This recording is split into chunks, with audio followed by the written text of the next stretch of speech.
Good afternoon, everybody. We are live, so it's great to see everybody here today. Thank you for joining us. Today we're going to hear a presentation by Dr.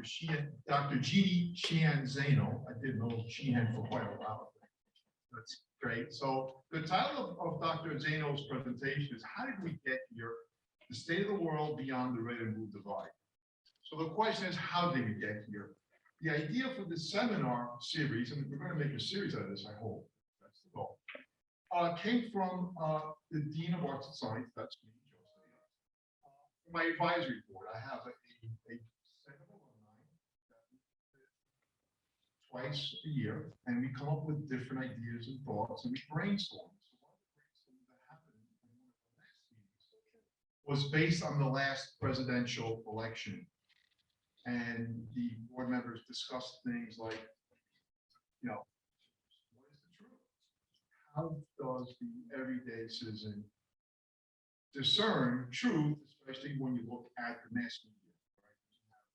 Right? Mass media outlets that will cover the same story, supposedly, but if you watch a story on Fox News and watch it on CNN, it looks like it's told two totally different stories, two different total interpretations of what's going on. So that was one of the questions that came up. Where do people go for civil discourse? All right, so we saw after the last election that there was a lot of acrimony among the citizens of the United States discussing politics. Where do people go? Not a civil discourse. What is the role of the university or college in facilitating that civil discourse? Again, that was a question that came up as well. And then, of course, the other question that came up is, how do we have the two major U.S. political parties work together? How do we have a civil discourse between them? What kind of example are they setting for the rest of us? So those are the types of questions that came up. So as I'm listening to this, again, I want to thank my advisory board for this brainstorming. I said, well, you know what? We have the perfect professor to start this off. We have a person that knows all about these things, and we can really start the series and really get it kicked off. And so I'm so happy, so thankful to Dr. Zaino for taking this on and for giving us our introductory talk, but also helping to facilitate. So without any further ado, I'd like to introduce Dr. Zaino. Thank you.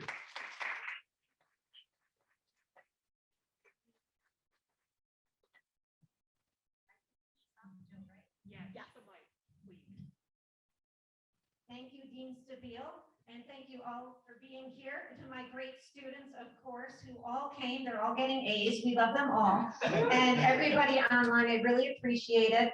And I should say, since it is the day before the Easter break, all of my fellow faculty and students, thank you very much for being here.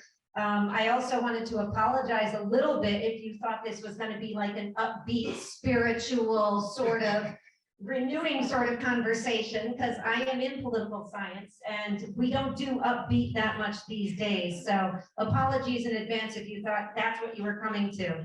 On Dr. Stabile's point, one of the questions that comes up a lot is, what is the role of the university? One thing you should know, by the way, about Dr. Stabile, I think besides my mother, there's nobody that listens to my radio show daily more than Dean Stabile. He has a long commute home, and I am on the radio every day from 5 to 6 on Bloomberg Radio. I'm plugging, yes, you should take a listen. It's very good. Not my show, I'm just a panelist, but with the great Joe Matthew, and Dr. Stabile will listen, and then he will frequently message, and so he has to hear me because he's got a long commute. But on this question of the role of the university, since I spend so much of my professional life split between the university and the media, one of the things that we talked about in the advisory council when I was lucky enough to visit, and we always want to impart, is that there is a role for the university. There is a role for researchers in this conversation, and it is a very different role than the mass media, and it's a really important role. So I see some of my students here who are in the senior capstone. Yes, they are graduating this year. Congratulations to all of you. Yes. When the capstone, we get to choose a theme, and this year I say we, it was really me. I chose the decline of democracy or democratic backsliding. And that's what I'm going to talk a little bit about today. And the idea here is this is not the kind of conversation you hear that much in the popular media for good reason. But these are conversations that started in the academy. They are critically important, as I hope to share with you today, conversations about the world we live in. And they're conversations that, you know, I don't begrudge my friends in the media for not having them. We don't have the time, the space to have these kind of conversations in the media. That's why we need the university. That's why a liberal arts education is so critically important to all of us. So with that said, let me just take you back to a time in 1988-89. It was just before the fall of the Berlin Wall. It was as the Soviet Union was teetering on the edge of collapse, and there was widespread enthusiasm in the West. You had the Chinese Communist Party invite Milton Friedman, the economist, to Beijing to speak to the leaders of the Chinese Communist Party. And what they wanted to talk to him about was they wanted to know, how do we grow economically? What do we do? And his advice was the advice that most people in the West were giving at the time, which was, if you want to grow your economy, you have no choice. You have to open up. You have to open up politically. You have to open up socially. In other words, economic growth depends on your ability and your willingness to be open. So what did the Chinese Communist Party do?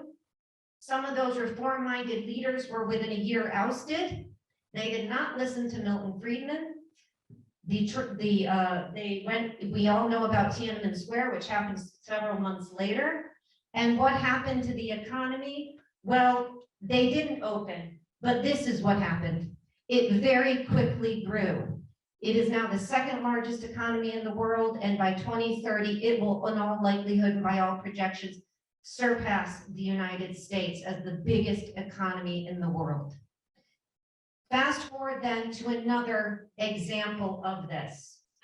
This was in, oops, there's my little arrow going up, in case you couldn't see. This is another example about 10 years later. Then former President Clinton was invited to give a speech at Johns Hopkins University. And he was talking about US-China trade policy. And if I can't play this clip here because it won't play on the projection, but I will just tell you what he said. The conversation turned during that talk to a question of the internet, which it's hard to believe now, but was really just finding its footing. Social media was in its very infancy. And President Clinton, or then former President Clinton, famously said, China has no choice. It's going to have to embrace the internet. It is going to have to open up. To do otherwise, he said, would be like trying to nail Jell-O to the wall. And everybody in the audience, and I can send you this clip, everybody giggled and laughed. Ha ha ha. And that quote, like nailing Jell-O to the wall, is one you hear frequently 22 years later, when people say, you know what? China nailed Jell-O to the wall. They were able to use the internet without opening up to allow them to retain their power. They found a way around what everybody in the West said was inevitable, that they would have to open up. And so I give you these examples because they are times of great optimism in the West in the late 1980s, early 1990s. They're also a time of great hubris in the West. And as my students know, because we've talked a lot about this, this was when you had Francis Fukuyama publish his infamous piece declaring the end of history. And what that meant was democracy, liberalism is inevitable. It is here to stay. It is natural. And this is the end of history. We have achieved this end. And of course, 22 years later, due to the work of researchers at colleges and universities and think tanks around the world, we know now that all that talk about inevitability and naturalism and democracy not only surviving but thriving, and the end of autocracy as we look around our world is very much not the case.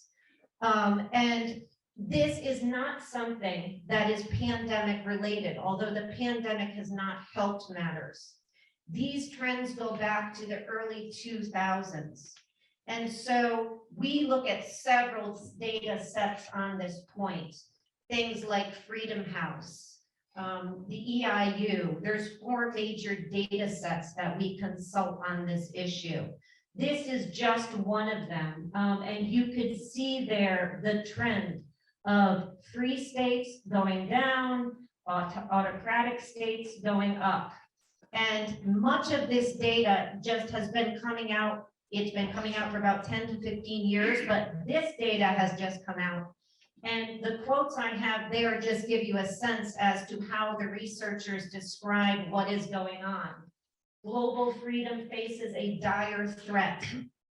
A record-breakingly bad year for democracy is what 2021 was described as the other day in a webinar by the EIU. And I could give you a few other examples of this data. Here you see the data on democratization, and you could compare the number of countries, and you could see the decline, and I have the red mark there is for 2000, and that is population. And in both cases, you could see on the right side, the population of people in the world living in increasingly autocratic systems has skyrocketed. By the same token, the number of people in the world living in free states is declining rapidly. And you could also look on the left side to the actual number of countries, and you see the same trend at work. So you could look at this data. And again, this is data that is being collected by researchers around the world. And another thing my students and I have talked a little bit about is we've all lived through these trends. We've all been alive through all of this. And yet, when you're living in something, it's awfully difficult to see what's occurring in the broader spectrum. And that's a question that comes up a lot, because if people don't know these things are happening, how could you even begin to have conversations about arresting these trends or stopping these trends, as most people in the West at least want to do? And so that's something that happens in the academy. That's something that researchers give to us. You have a lot of great data scientists working in the media, of course, so that is, you know, another area where we're seeing some of this data. But this is the kind of work that's needed so that these conversations can enter the classroom, they can enter the public consciousness, and they can eventually enter the media and popular conversations. One of the things that we've seen in this data is that as the trends are coming through, 2 things to note. One thing is that no longer are these transitions from free to less free states happening abruptly. So we are not seeing as many military coups as some of us who are older may think. If you go from a free state to a tyranny, for instance, it's going to be by way of a military coup. One of the really interesting trends in this data is that's not how it's happening in the last 20 years. The trends are much more incremental, which is where this sort of new academic turn of democratic backsliding comes into play, because it is not an abrupt transition, it is a backslide. And it is a backslide almost always at the hands of somebody democratically elected. So again, you're not talking about a military coup, you're talking about an election. Then somebody starts to consolidate power at the top. And those are the trends we're seeing. That's one trend to note. Another really important trend is these declines are not just happening in new and emerging states or democracies. For a long time, the research in this area has focused on how do you arrest these trends in new and emerging democracies. But today, this is happening in well-established, older, wealthier, democracies around the world, like India and like our very own United States. And that is a new development or a newer development. And so on the point of the United States, you could see here, this is from Freedom House. Our Freedom House score has fallen in the last, this was 2010 to 2020. So in a decade, you can see the 11-point decline. We are amongst the top 25 most precipitous declines in the last decade among democracies. So this has been something that anybody living in the United States has lived through. And while we've all experienced it, we may have even noticed it, but certainly it's been very hard for people to act on it, even if they noticed it. And when I talk about this kind of data moving from the academy into popular consciousness, one of the things you may have noticed is that in the last election cycle, current President Biden talked as candidate Biden an awful lot about what many of us now describe as a major theme of his presidency. And that entire conversation came from this type of data. So if you remember back to his first State of the Union or his first joint address to Congress last year, about a few weeks after he was inaugurated, which we don't call the State of the Union because he just got in. If you remember during that speech, and then again in his first official State of the Union, he said two things over and over again. One is that the battle of the 21st century is the battle between democracy and autocracy. This is what we call the return of the superpower competition. And another theme that he's brought forward is this idea that if we want democracy to succeed in the United States and elsewhere, in President Biden's words, we have to prove that democracy can deliver. And that's something that I would just underscore over and over again, because it's a critically important and underexplored theme in this area, particularly for established democracies. But again, I raise that because much of that comes from his conversations with scholars, with people in the academy who are looking at these trends and watching this precipitous decline. This is a quote from Robert Kagan, who some of you may know, the scholar. And one thing that he says that we've learned in the last 20 years is that democracy is not inevitable.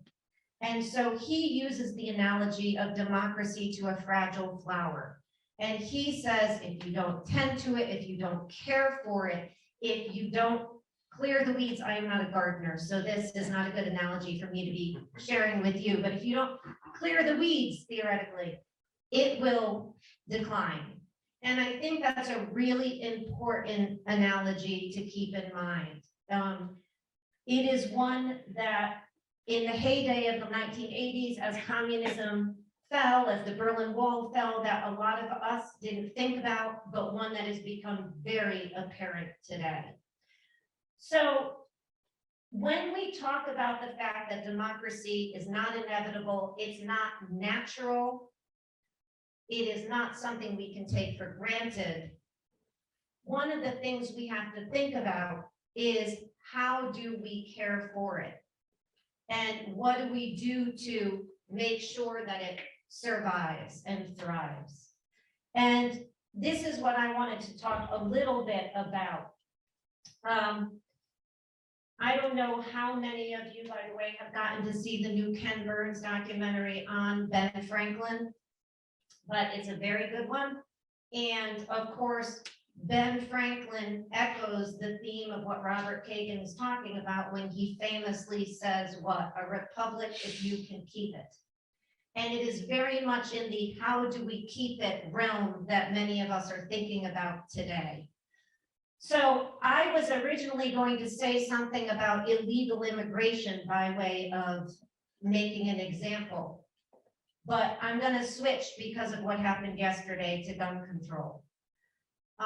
When President Biden talks about the need to make sure democracy can deliver, Another theme that he has come back to over and over again is that autocrats are betting it can't. And some of my students know I've played them this clip. There's a great clip from Bill Maher's show about, I don't know, a year ago now or something, where he uses the example of infrastructure. I'm going to use the example of gun control. You can use illegal immigration. You can use almost any issue you can think about. But when you compare democratic states and autocratic states on their ability to deliver, we do very, very badly. So when the president says the autocrats are betting that we're not going to be able to deliver, they're betting in the right direction, and the president is right to raise that point. So let me just talk briefly about gun control. As Dean Stabile knows, having heard me yesterday, we spent much of the day covering the horrific events in the New York City subway, and I haven't listened to the last half hour, but last I heard, they are still engaged in this manhunt. The day before, we spent much of the day covering President Biden's attempts to regulate ghost guns and appoint a new ATF director. And I was just listening to Bill Bratton talk this morning about how many years, it's been something like 5 years, I may have the number wrong, since we've had an ATF director confirmed by Congress, right? The president can appoint an ATF director, an ATF head. He cannot confirm that appointment, as President Trump found out, and President Biden's last nominee went down, and we'll see what happens with this one. President Biden, like all presidents, can regulate ghost guns within within some parameters. He can regulate their distribution. He can help regulate their sale. He cannot ban them. That takes an act of Congress. And don't hold your breath. Congress has had a very tough time in acting. So regardless of where you stand on the political spectrum, I love to debate politics, but I don't do it often in class. Regardless of where you stand on illegal immigration or gun control or any of these issues, one thing we can all agree on is that Congress has a very difficult time on acting on these issues. And so when you think about the issue of gun control, I like to go back to one of my favorite examples. And by the way, it was a ghost gun that killed that 16-year-old honors student in New York City the other day. One of my favorite examples goes back to 1982. Former Treasury Secretary C. Douglas Dillon was delivering a speech at a commencement address, actually at Tufts. And it's a great speech that people that in my line of work look back at oftentimes, because he was talking about the same issue we're talking about now. It was 1982. He was saying, after spending many decades in government in the United States, about how difficult it was for the federal government to act on critical issues that were impacting the society. And he talks about, gosh, there must be 10 or 12 issues he runs through. Almost every one of them is still relevant today. And one of the ones he talks about was in 1982, they had violent mass shootings of an amount that the former Treasury Secretary was stunned that Congress hadn't acted. That was 1982. We have still not had sustainable gun control out of the federal Congress. And yet, if you look at the mass shootings, all but one of them have occurred after C. Douglas Dillon was talking in 1982, including the murder of 26 and 7-year-olds in 6 and 7-year-olds rather in their elementary school over the border in Sandy Hook. And I remember going on MSNBC right after that, and every one of us said, there is no way Congress doesn't act. There is no way. It's the last time, sadly, I've said that. I just saw an email from Gabby Giffords, and the same case is being made in the wake of what happened yesterday. Thankfully, while it was a mass shooting, it looks like most of the victims survived, right? But that's what Douglas Dillon was complaining about in 1982. We are decades beyond that, and there isn't action. So when President Biden says the autocrats are betting we're not going to be able to deliver, this is why. So one of the questions that crops up a lot is who is to blame for the failure to deliver?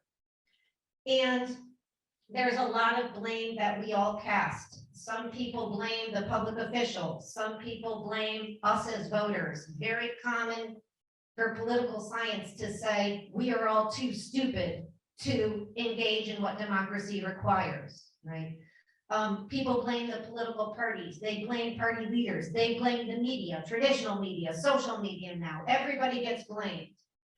I'm gonna blame something else. I'm going to blame the system. And that's something that doesn't get talked about enough, is that our system works exactly the way it was intended, and for very good reason, although I am one of the people who thinks it should be reformed. So when we think about why our system works this way, it is very much by design. So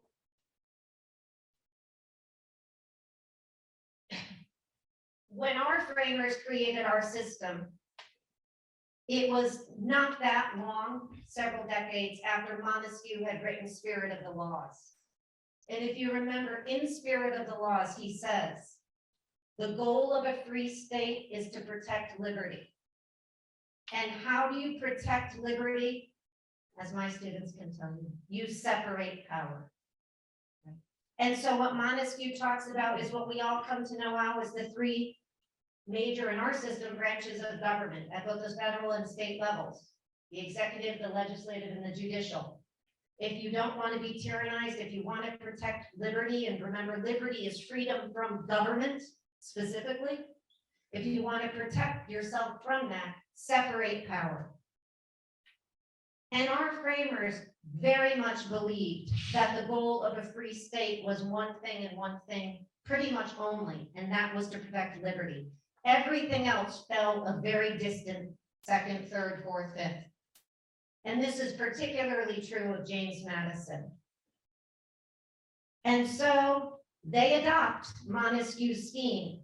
And then I like to say Madison is Montesquieu on steroids. Not happy just to separate powers, what does he do? He goes even further. Bicameralism, checks and balances, federalism. You can go right down the litany. We have one of the most divided structurally, not in terms of our ideas or ideology, but structurally divided democracies in the world. And of course, when you structurally divide a system, it does protect liberty. Reread Federalist 51. Madison makes that case over and over again, right? So it does protect liberty. But the flip side of the equation is that it also makes it very tough to get anything done in the system.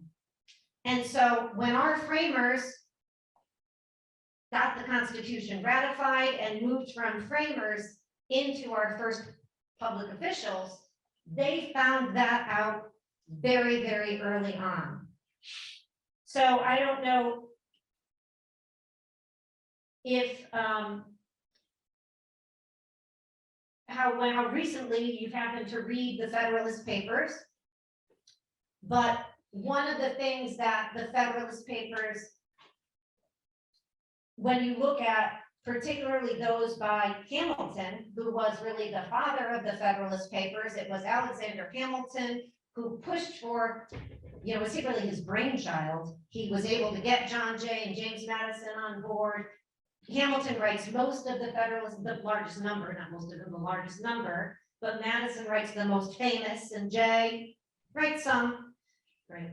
But I love John Jay. He's a New Yorker, but he was not any longer. But one of the things that Alexander Hamilton says in Federalist 70, which is one of the series you're getting towards the end about executive and the executive branch, is that a government that cannot execute ceases to exist. And this is also something I like to tell my students over and over again. One of my sort of political science heroes is a guy from just across the border, E.E. Schatzschneider, who has since deceased, but from Wesleyan University. And he used to say that in the United States, we have a P problem, by which he meant a power problem. And he not only meant in the United States, but in American political science in particular. Nobody wants to talk about the exercise of power. We frequently run away from it. And that's how deeply ingrained our commitment to liberty is. But if you don't talk about power, you can't have a government. Because one thing governments do above all else is they have to exercise power. There's a reason we get rid of the Articles of Confederation. It was too weak. We replaced it within a decade with our current Constitution. Because governments that don't exercise power can't continue. And so we have a real challenge in this country, Schaffschneider says, and he's talking particularly to academics, talking about the exercise of power. And one thing our framers found as they moved from ratification into governing was that it was really, really tough to govern in our system.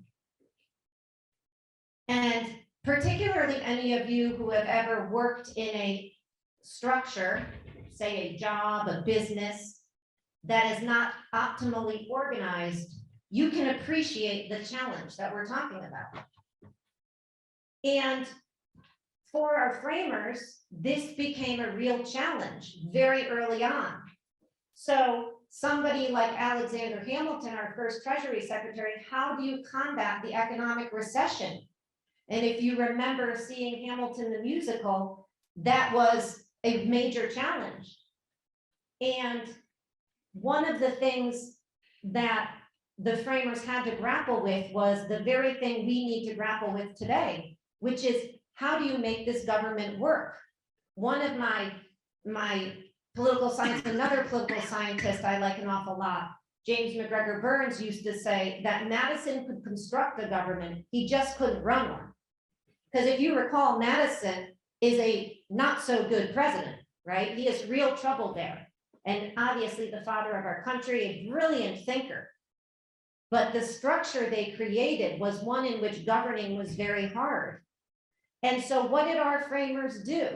They had to find a way to bridge that divide. How do you bridge the gap? You've created so many divisions in the system. If you want to end an economic recession, you can't do it in this way. You've got to work together. And so they had to find institutions and ways to do that. And so, of course, one of the early things that they turned to after railing against them for decades are the political parties. There's a reason that political scientists, to the disgust of everybody in the country, are always hailing political scientists. It's not that we don't know about Tammany Hall and all of the corruption. It's wake up, we're in a divided system. You need a way to bridge that divide. Your options are limited. And political parties, for all their faults, and there are many, they have been the one institution in good times capable sometimes of bridging those gaps. I mean, if you can imagine a time before political parties, it's bad enough trying to get the parties to work together now. You know, look at trying to get Joe Manchin, Kristen Sinema to work with Alexandria Ocasio-Cortez, right? And they're in the same party, right? Imagine a time before there was even a party to bind them together.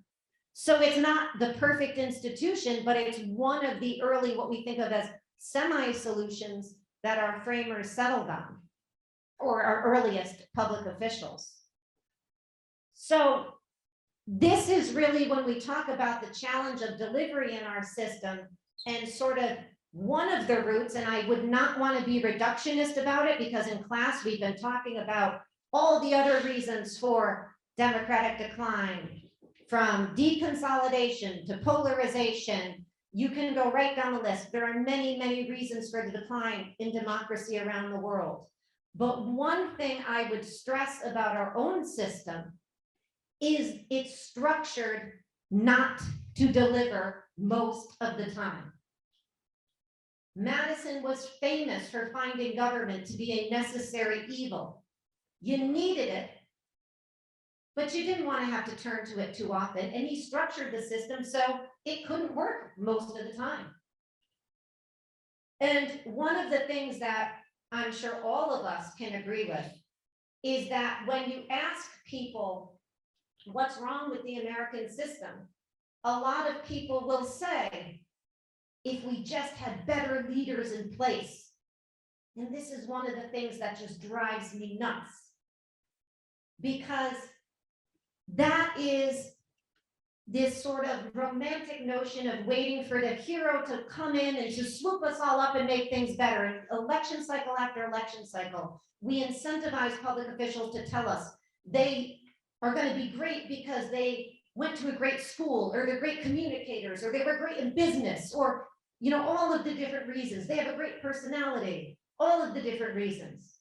The fact is that it is very difficult, no matter how great you are personally, to make a system that is structured not to work, except in times of crises, to work well. And so one of the things that, and this literature that I'm talking about goes back, you know, to Joseph's story, if not beyond. We're talking like the 1820s, but it goes right back to the founding. People have been talking about this problem for a long time. And people always say to me, well, what's the solution? There's like thousands of books on reform possibilities. But it's not really an issue of reform ideas. It's trying to get the American public to have a conversation about the fact that maybe the problem isn't Hillary Clinton or Donald Trump or Joe Biden or, you know, whichever politician you want to mention. For all of their problems, and there are many, there is a larger, more insidious issue, no matter who you put in there, and that is a structure designed in the way ours is designed, and that is truly not to deliver. And a major criticism I have for Joe Biden, by the way, and I can't fault him for this, but is while he is right on the problem, he has never talked, at least that I can find publicly, about why they're in this situation or what can be done to fix the problem. Again, I tend not to blame people left, right, or center for not having those conversations, because he is not incentivized to do that. That's what we do in the academy. Just like my friends in the media are not incentivized to have these conversations, it is much better ratings-wise to talk about how bad this one is or how good this one is than to have a concerted conversation about the reality of the situation. There is a famous statement on this point when you talk about business, where the quote, and I will mangle it a little bit, is essentially, if you keep putting somebody in positions time after time and those people keep failing, you've got to at some point imagine the problem is not the individual, which is the tendency, right, for all of us to imagine if we just get somebody better, things will work out. Fire this one, replace him with this one. But time after time, when that happens, you've got to imagine, you've got to think, maybe the position is not well structured to allow for success. And a flip side of this argument that we say about government and democracy in particular, but governments overall, you can't design them in the way that you hope people will be, right?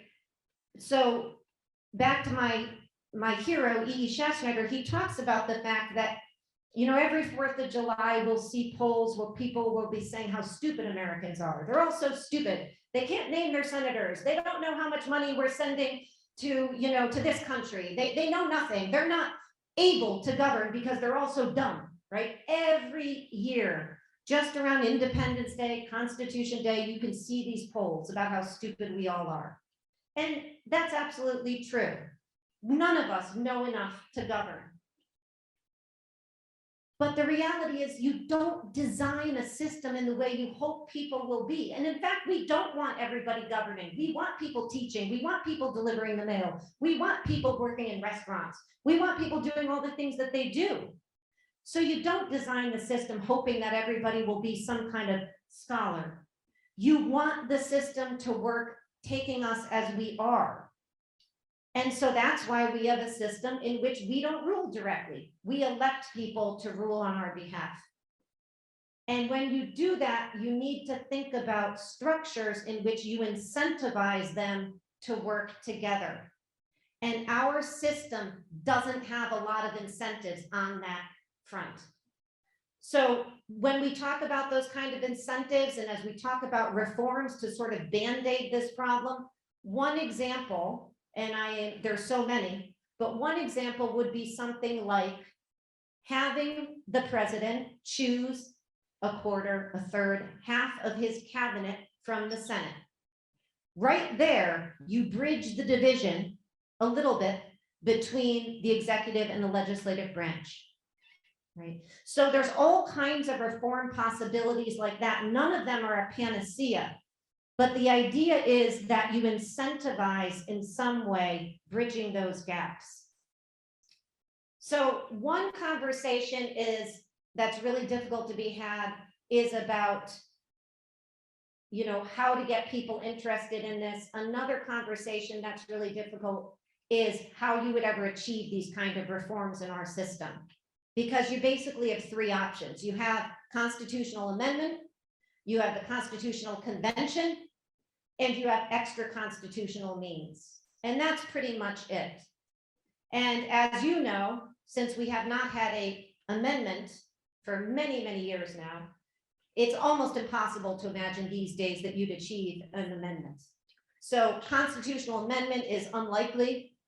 The Constitutional Convention, rather, is scary for most people, and with good reason. And so you're left with extra constitutional means. And so what do we mean by that? We mean like changing party rules. We mean by strengthening institutions like our political parties, making them more responsible. We mean things like reforming institutional rules. So my colleague, Dr. Lacey, wrote a great piece on one of these examples. And that is something that we don't hear enough about, but it's changing Senate institutional rules, right? So there's a lot of ideas out there for doing that kind, and in that case, I should say it was the filibuster if you didn't read it. So Dr. Lacey, I plug his piece, it's a great piece, but, and the filibuster has been politicized an awful lot in the last few years, but the point is, whether you like that idea or not, it's another idea of bridging the gaps. And I will just sort of, and I don't know how I'm doing a timing, Joe. I will sort of conclude on this. Anytime I talk about, and I do it a lot, reforming the system, people push back, I think out of fear, and understandably so, about this idea that it may be bordering on unpatriotic or somehow un-American to think about reforming the system that we have.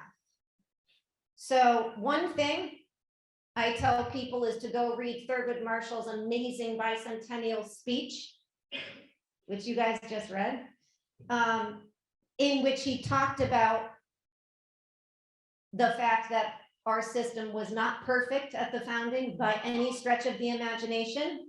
Let's just look at the 3/5 compromise. Let's just look at most of us in this room, almost all of us probably couldn't vote, right? So this was not a perfect system to begin with. But beyond that, go right back to the framers. So I talked about this fragile flower analogy. This is another analogy, and this one is by Thomas Jefferson. And since we pay so much tribute here, rightly so, to Thomas Paine, this was something that Thomas Paine talked about as well.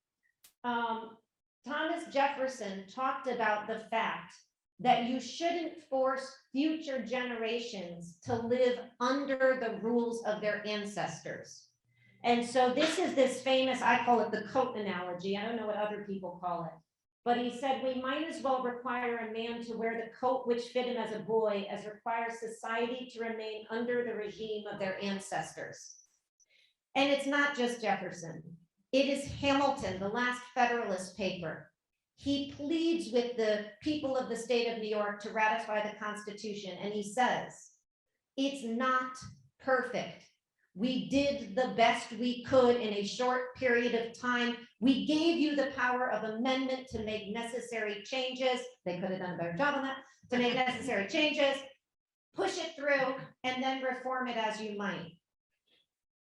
Even James Madison talked about reforms. And one thing to keep in mind, by the way, on amendments, not all constitutions have an amendment process. Ours does. It's too hard, I think, but it has one because the framers recognized the need to change, right? It's James Madison who writes the first 10 amendments. And one of my favorite forgotten founders from the state of New York, Gouverneur Morris, he talks about the fact, right after the Constitution was signed, about the fact that nothing human can be perfect. We did the best we could, leaving it to future generations to make the amendments they find necessary. And so when people talk about the fact that it's un-American to think about restructuring, it's not un-American, not by at least the way our framers looked at it. And when you think about the Constitution and our framers, keep in mind that they changed an entire system of government twice, right? They adopted a new form of government twice. They knew perfectly well what was at stake. In this letter, Thomas Jefferson says, this shouldn't be done, as he says in the Declaration, you shouldn't do this for light and transient causes, but you should do it when it's necessary. And while our framers felt that the end of a free system or the mission or the goal, having been on the mission twice, I say to the provost, at Iona, missions are critically important. And their mission was liberty, protection of liberty. But that doesn't have to be the only mission, and it's not of a free state. You can revise the mission and then restructure accordingly. And my concern as we look over the last couple years, and I say this towards the end of the book, which I wrote before all of this, was that if you don't have these conversations and you don't begin to think about structural change in a peaceful way, the danger is that it happens in other ways. And so in 1968, 69 it might have been, the New York Times Magazine had a great spread where they asked a question of, does change in the United States or in America only happen as a result of violence? And they had many thinkers and scholars, speaking of the university, respond in a variety of ways, and some said yes, and some said no. There is a major school of thought that says yes. Violence is as American as apple pie. We were born out of violence, and change is only going to come at the hands of violence. You know, as of course, we hope that's not true. But the danger here is that if you go for long periods of time in a system without delivering on the basic needs of the people, security to get to and from work on a subway, healthcare, the, you know, sort of feeling that it's okay to send their children to school. If you don't address key challenges facing the majority of people, decade after decade after decade, you can't really be too surprised when they either what? Turn off, don't get involved at all, feel disillusioned and lose faith in the institutions, or some of them turn to violence and look for other avenues like autocracies because this system is not working for them. And so that's why so many of us in the academy keep talking about this democratic backsliding. It's not a sexy topic to talk about structural reform. I get that. But it is critically, critically important. I don't begrudge my friends in the media for not talking about it. You can't talk about it in 5 seconds. At least I can. But for learned people, it is a message that's got to get through, and it's got to be talked about if we, I think, if we hope to at least arrest or start to reverse this trend in the United States, if not in other established systems around the world. So that is what I have to say. Thank you so much. That was tremendous and so timely. I think we have some time for questions, so what I will do is I'm gonna give Dr. Zeno a second microphone. I'm gonna come to those in the audience that have a question. Please raise your hand. Okay. All right. Hold on. Dr. Zano, I appreciate the lecture. Insofar as the media is concerned, why isn't it coming around where you'd have a conservative and a liberal dialogue, or at least 3 and 3, in a debate or a series of debates? Right now, we get Fox arguing with CNN all the time, but in the older days, there was McLaughlin Report, where they had 3 and 3, and people would present their cases in an intelligent way. For some reason, the news media doesn't, is it not sexy, or they wouldn't make enough money, or so any ideas or how it could be brought? I think it'd be a great thing to make money too for a news media. You know, it's such a good question. I think part of it is technological changes and the proliferation of the media. So the McLaughlin days are, some time ago, and I remember them well. I don't know what their ratings were, but the audiences had fewer choices. I mean, I turn on my TV when I can, because if my kids aren't there, I basically can't turn it on. And there's like 1,000 channels. And it's very confusing. And that's just TV, which, correct me if I'm wrong, young people don't really watch TV much at all. Like when I always say, when I went to college, it was like, this is so pathetic. It was like a big deal to bring a TV to your dorm. And that sounds ridiculous. We didn't have computers back then. Remember those days? It was like, if you had a TV, it was like you were really cool, or you had to go to the lounge and they might have one. Nobody brings a TV because they all have iPhones and laptops and all these things. So I think part of it is technological changes, this proliferation of media and choices. It's very much a consumer market. And I think you also hit on something else, which is that the ability to make money. Our system being capitalist, these media outlets have got to make money. That's not saying people aren't putting on really intelligent and smart programming. I think we do. But it is really, really tough out there. It is really challenging. So if you look at something like C-SPAN, where you may get not exactly that, but they do something more along those lines. And I don't know what C-SPAN's ratings are, but it's probably not, ranking in the highest of the high in terms of being watched. And they have, they don't have to battle as much with ratings for obvious reasons. So I think it's probably a combination of those two things that make it really, really difficult to have those conversations more. But if people started watching, I can guarantee they put them on. So you got to get your friends to tune in.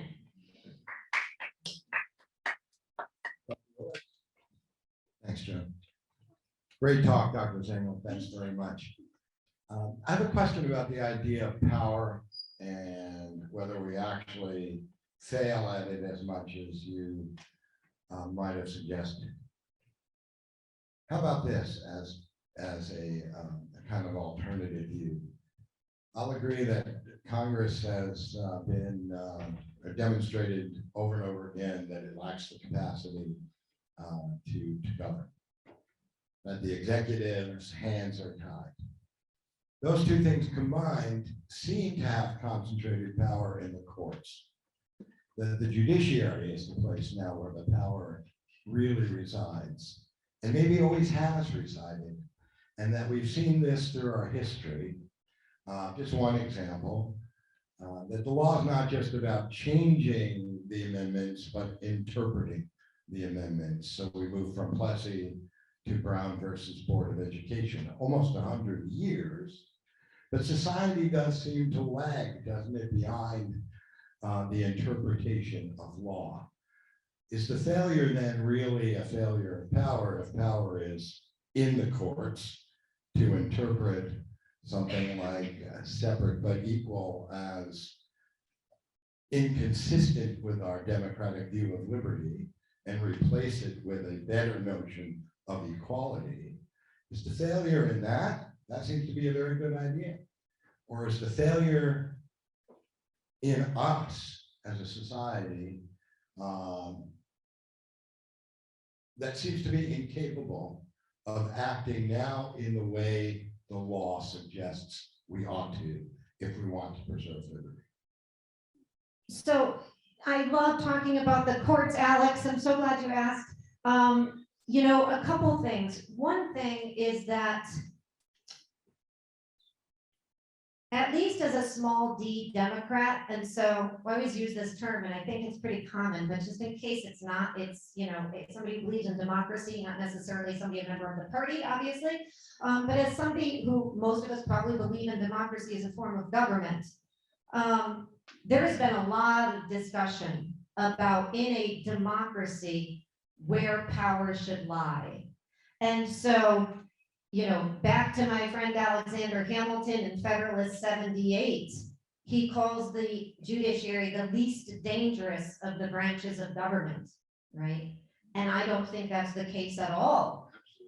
Post Marbury versus Madison, when John Marshall takes that idea and goes to the other part of Federalist 78, where Hamilton refuses to use the term judicial review, but says, again, this whole idea of natural. It's natural that this is what the courts do, right? Which vaults them from a co-equal branch, presumably, maybe the weakest, to the most important, to your point, because they have the power to interpret what the supreme law of the land means. In my view, as a small d Democrat, and you know, there's a huge amount of great literature on this, people like Eli and others, that, you know, Democracy and Distrust is a great book. I'm not incredibly comfortable with 9 unelected people in the Supreme Court making these decisions. That's not something that, if I had my druthers about me, that I would choose.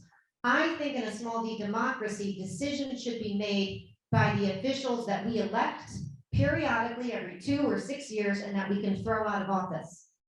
So for me, number one, that's a problem. Number two, the judiciary famously can't go out looking for problems, right? Because there was, you know, gun violence in New York City, you know, the Chief Justice is not going to all of a sudden jump up and say something about gun control. He's got to wait, as we know, for years for a case and a controversy to come before them. It's got to be right. The people in power have to have standing. Then it's going to take years to work its way through the system, and then they can decide. So for me, it's not a particularly efficient, is maybe not the right word, but efficient way to operate.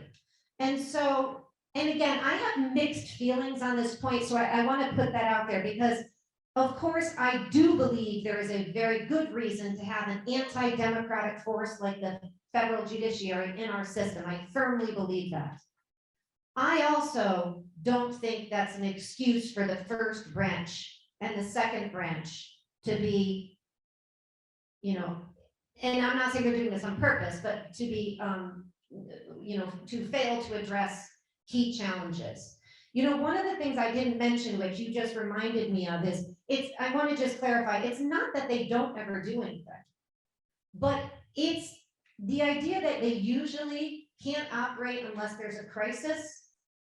And that has a lot of ramifications. For instance, this sort of, we incentivize in our system crisis talk, I like to say. We incentivize everybody to describe something as a crisis.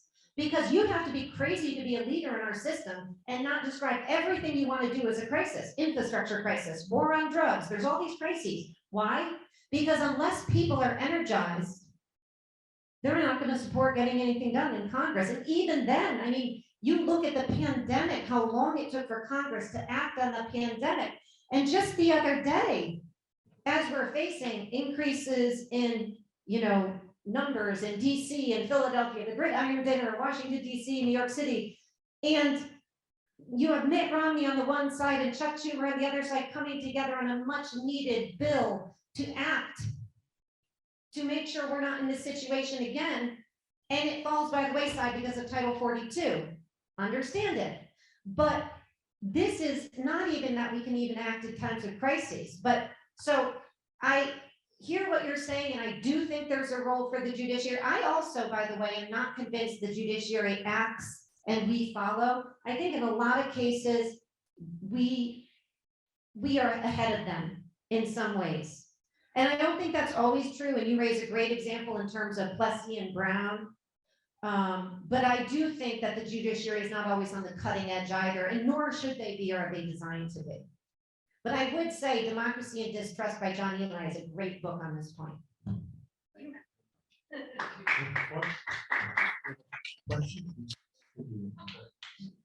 Hi, Dr. Zeno. Hello, everyone. My name's Eileen Exama. I'm a senior here. I'm in Dr. Zeno's Civil Rights and Civil Liberties class. And green democracy, democratic legislating was something that I had seen in the presentation that my line Cesarion was doing for your class as well. And it brought about a question that I remembered based off of the quote that's right behind the video from Thomas Jefferson about like your answers in the code and stuff. And I wanted to see if there could be some sort of like opinion on how you think someone like me who's kind of novice to this idea of democratic fact-checking. I didn't know anything about it until Scholars Day came up. And I really wanted to see like what you had to say when it came to, I guess, my generation in educating themselves. Obviously, a lot of us are students here that, you know, if you're a law student or in the criminal justice field, that's technically why we ended up here in this conversation in the first place.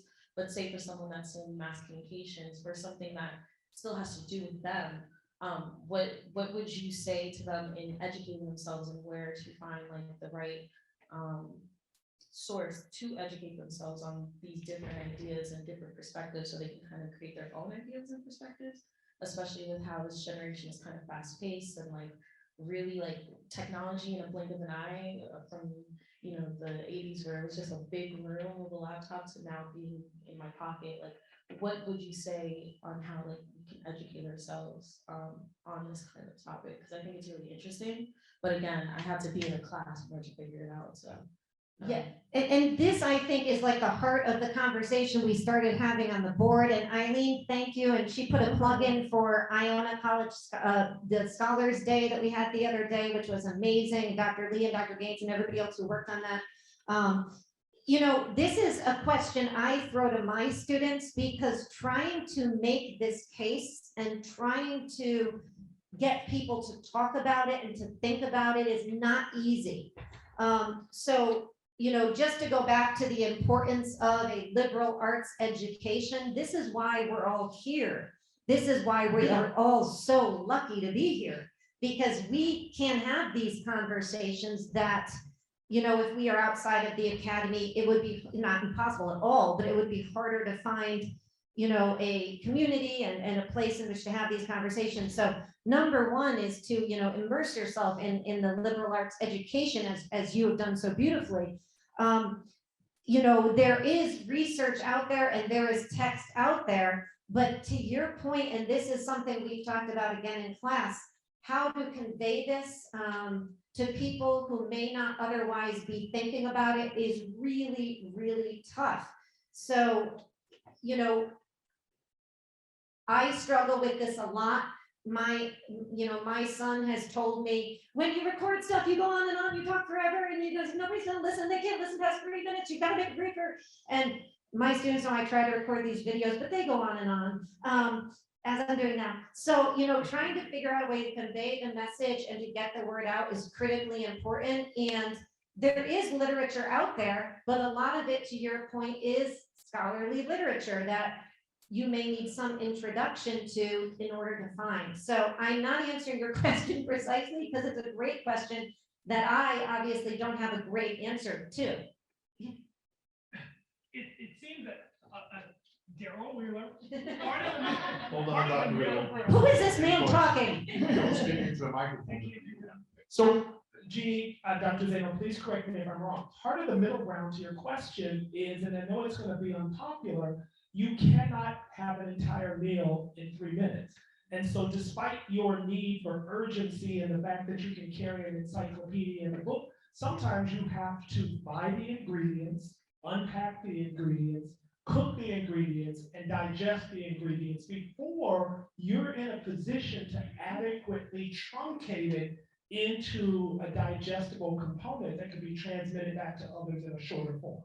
And I'd love for you to speak to that. You're absolutely right, and for the people in my class, we've been reading this little book by Tim Snyder, who's amazing, called On Tyranny. And one of the cases he makes it's a very tiny book, and one of the cases he makes in there is just what you're saying, which is that turn off our phones, turn off the internet, immerse yourself in literature. And Eileen, one thing I wanted to say, some of the greatest works in this area are fiction, actually, science fiction and fiction. You know, Margaret Atwood and other people who have written tremendous works of dystopia and, you know, make these kinds of cases. But I absolutely agree, Dr. Wheeler, that, you know, part of the challenge is that we are sort of caught between a life in which we are all sort of required to have our phones and be on our phones and be on the internet. And if we want to think and delve into these topics, and we need to, we've got to sort of move ourselves away from that. So I will just echo Dr. Wheeler and Tim Snyder in saying, you know, turn off all of the devices and spend time immersing yourself in literature, both academic, fiction, and otherwise, is a great way to start. And of course, you know, this gets back to our conversation about the need for the academy, which I cannot stress enough. And that's, I think, critically important to our previous conversation. One or two questions. But we are going to raffle off a couple of Dr. Zeno's books. So if you can just hang for a little bit, you might get a free book.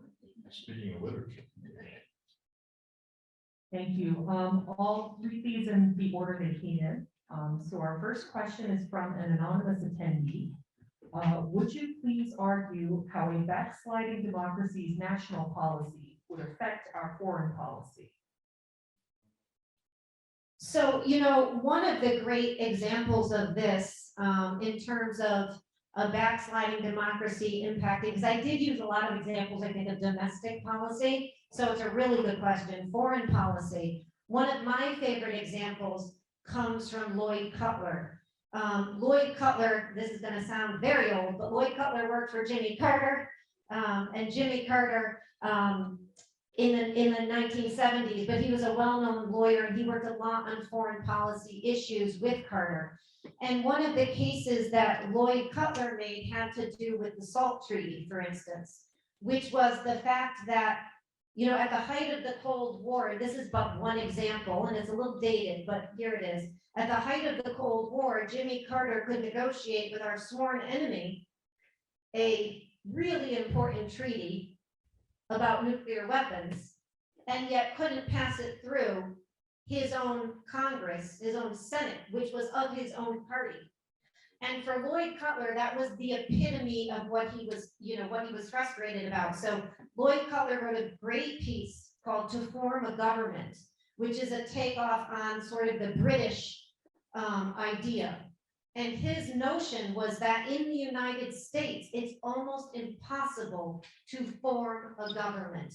And he then lists a number of reform proposals. He's one of many people in this whole literature. But again, to that point, his argument is all about foreign policy.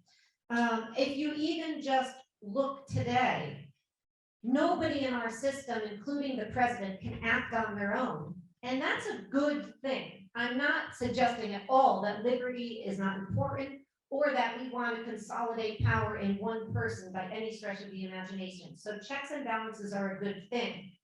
But there is also a case to be made that in our system, when things don't go through regular order of being, you know, passed through Congress, for instance, and signed by the president, what happens is we elect new people, new presidents every 4 years or 8 years, and oftentimes our foreign policy looks, if you go look from the outside, right? What have we done? We negotiate a treaty, the TPP, that goes by the wayside. Iran, that goes by the wayside, right? And it just depends who's in office.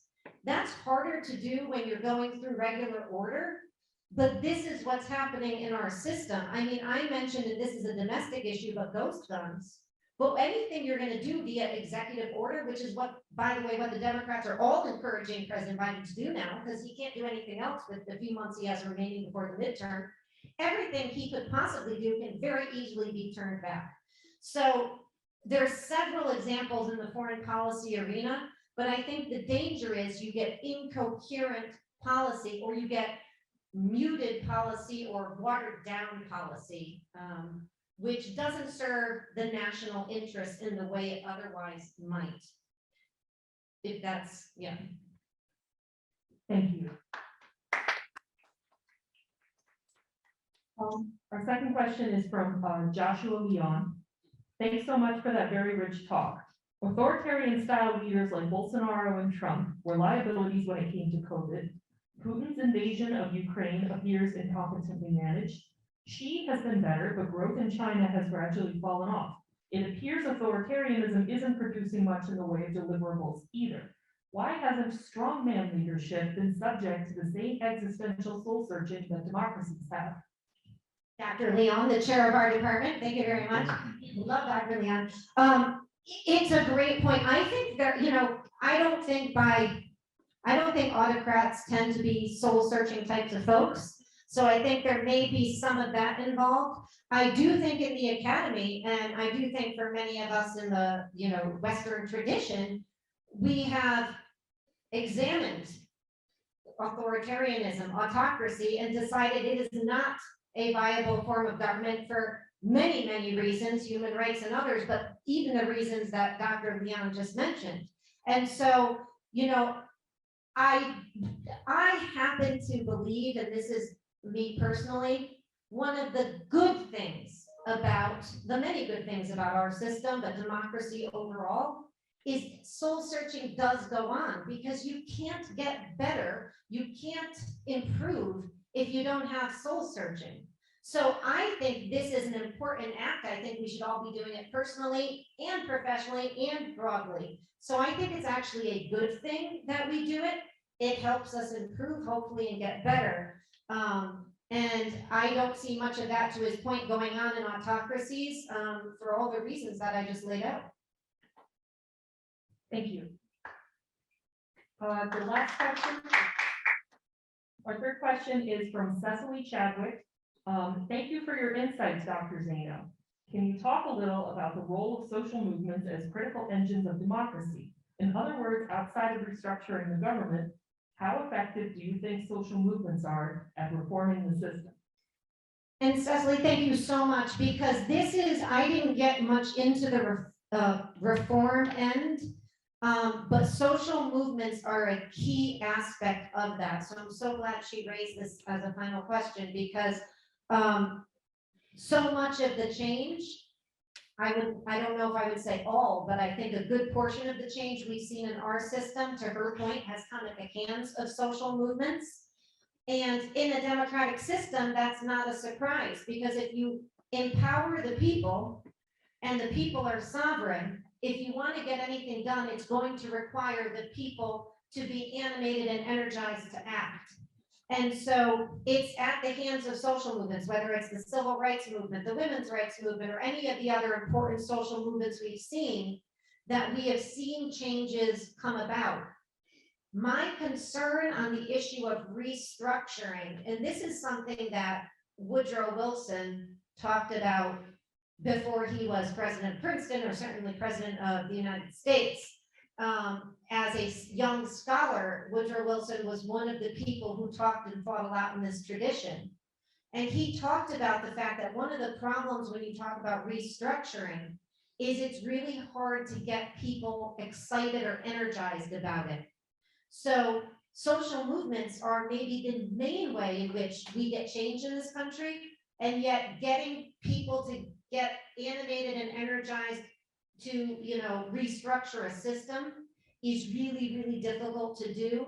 And I think that's one of the fears that many of us in this area have, that if that's the major way change is made, and I think that's true, it's going to be hard to get a group of people excited about restructuring institutions. So. The students that walked in late, we have them, of course, over here. All right. Students that walked in late, we're gonna raffle off a couple of Dr. Zeno's books, and I think we have a couple more in order. We'll get you. If you want to come up and fill out a raffle ticket, we'll get you in. If not, that's okay. We're gonna have this Pace pick out a few winners right now. I like to also just recognize, one of my advisory board members is here, Dr. Ed McDermott. He was gonna ask the first question, and he was actually one of our board members that was very instrumental in having us start this series. And then, of course, I would like to thank Dr. Jeannie Chianzano. The Bloomberg radio show is called the fastest hour in politics, so I think this is the fastest hour in 20 minutes in Iona. So it was really wonderful. Thank you so much. I'm gonna have this Pace pick out a couple winners. Oh, 1 second, we have to get another. Yeah. No worries.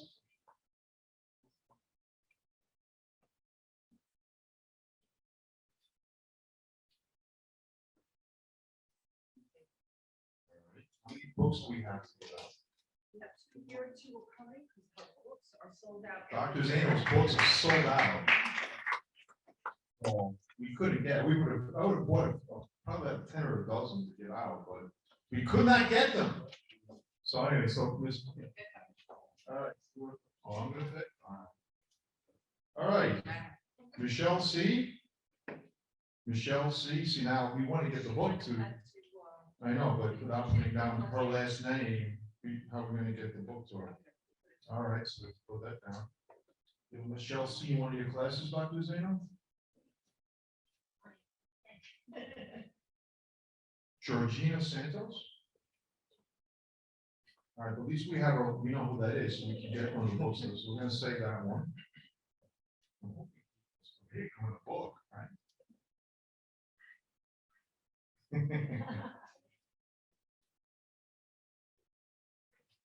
Mackenzie Ogden? Yeah, we know who Mackenzie is. Well, I don't know if we're gonna get a book to Michelle C, because that's gonna be kind of a little difficult for people, the last name is C. Rachel LaCroix?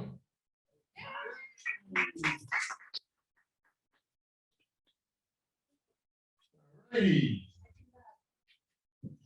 You want to grab Mackenzie's? Yes, Or- thank you so much. All right. Thank you. All right. All right, we have one more, but whatever this is, we're gonna have to send it to you. All right.